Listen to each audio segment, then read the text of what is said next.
Hey, my name is Josh Walker.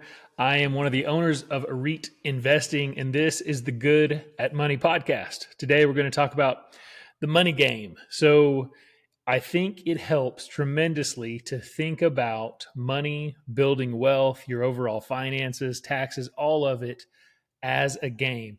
And when I say that, some people can take that as a way to make it sound flippant, and that's not at all what I mean. I mean it from the standpoint of you need a game plan, you need a strategy. It helps to have a coach. There are all these similarities between an actual game, a sports competition, and what you need to do with money. It's easy to get lost when you're thinking through all of the different aspects of your finances. There are so many options. It's hard to even figure out where to start. And that's why I think it helps to think of it like a game. You need to simplify everything about it. Most of the complicating factors that you can get into, it doesn't even help to think about that. There's this and there's that option, and there's this sponsor and there's this asset type, and all these things that can go on forever. But when you boil it all down, money is not that much different than a sport like football or basketball. You play offense, you play defense. There are probably some things that you could find analogous to special teams. Even offense is increasing your income. Ideally, this is done by adding additional streams, maybe even passive streams of income. That's offense. Defense is limiting your expenses. Ideally, this is through a great tax strategy. If you don't play defense, if you don't have a great tax strategy and find ways to mitigate other expenses, you are always going to be playing from behind. So from there, you can start layering things into your game plan. You have your base game plan, and then you start layering things in. Maybe you invest in some long-term plays. Maybe you start considering buying a business.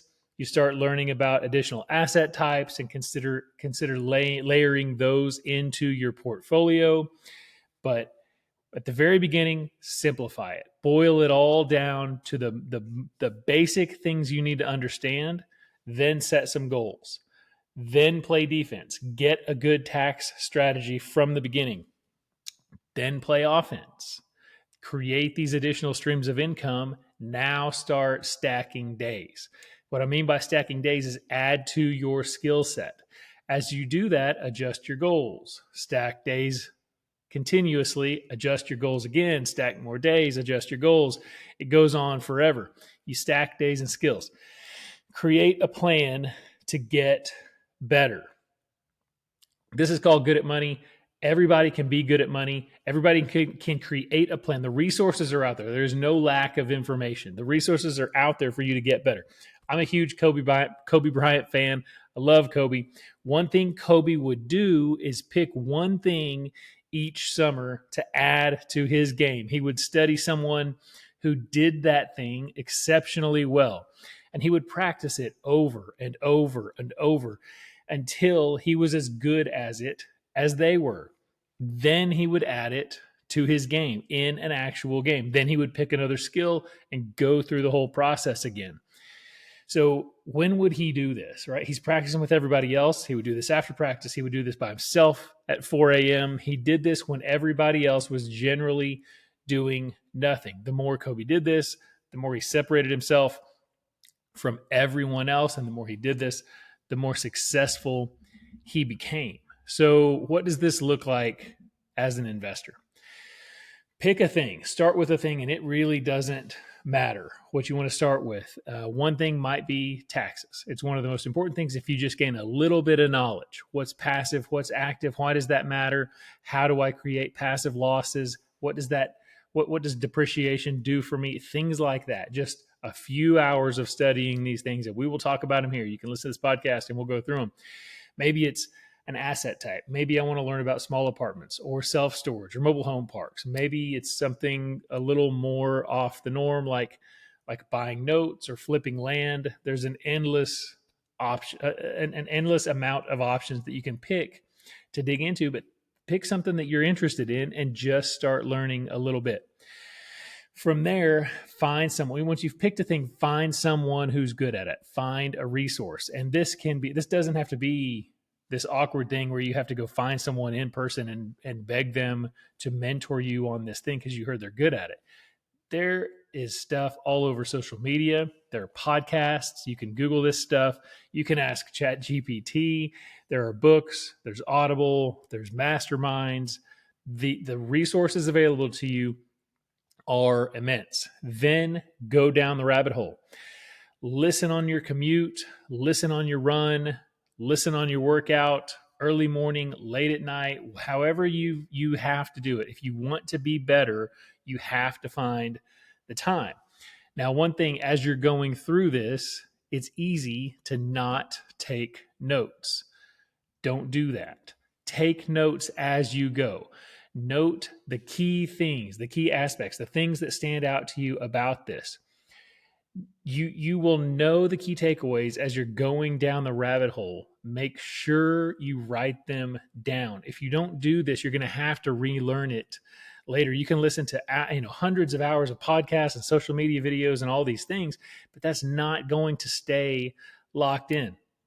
As a side note, I love Audible. I love listening to. I've got a fairly long commute, so I listen to Audible a lot. And here's a little hack. So if you click the clip button on the bottom right and then click add a note. So the clip button's like a bookmark. You're listening to Audible, something meaningful is said. You click the thing that says clip, and then you click add a note, and then you click the mic button on the bottom right. Then you can record this note to yourself, and it will type what you say and attach it to this bookmark. So you can then go back later and you'll have the spot in the Audible book.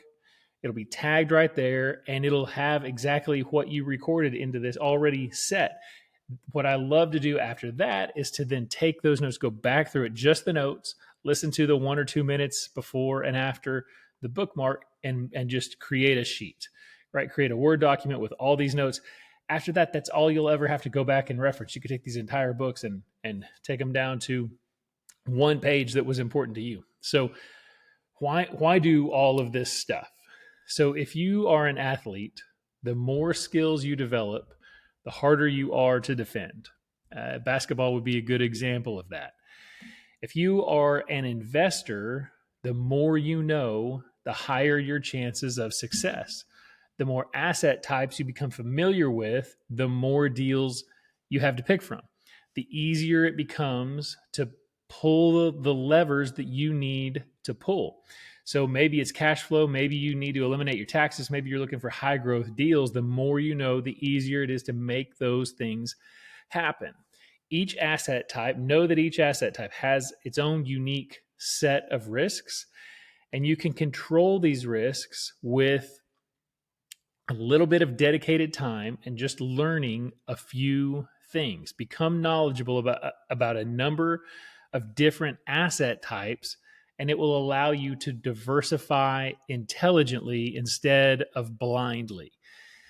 A lot of people, they get into passive syndications, and they initially go to apartment complexes because there's a lot of them out there. And then at some point, they just decide I should do something other than apartment complexes because I just have a bunch of apartment complexes and that's as far as they think about it. So then they just start looking at mobile home parks or looking at self-storage. Do it intelligently and know which risks you need to offset with each separate asset type. It doesn't take that much time and effort to become very knowledgeable about a number of different options, and the payoff can be huge. One book that I highly recommend is called The 12-Week Year. Buy it, read it, and do it. The 12-week year, it'll help add to your skill set in a short amount of time. It's not, with what we do and how we go about our days, it's typically not that we don't have enough time. We just waste so much of it. The 12-week year, think about the next 12 weeks. So what it is basically takes a quarter, a 12-week segment, boils it down to a year. When you do that and you really think about that 12 weeks as a year, every day is a week and every week is a month. It forces you to do this 80-20 analysis. And it takes a little bit of effort. It's not a crazy amount of effort to make this happen. You lay out every day of this 12-week year and what you're going to accomplish, and you can adjust as you go. But one thing to think about, and one thing that helps me get motivated to do these things, is that this next 12 weeks is going to pass whether you do this thing or not. And if you don't do it, if you're not intentional, the 12-week year is a very good way to force yourself to be intentional about this time that's going to pass. If you're not intentional about it, it's going to pass anyway, and you're going to look back and wish you had done it. It's like planting a tree. The best time to plant a tree was 40 years ago. The next best time is right now. The best time to start the 12-week year is right now. Get the book, read it, kick it off.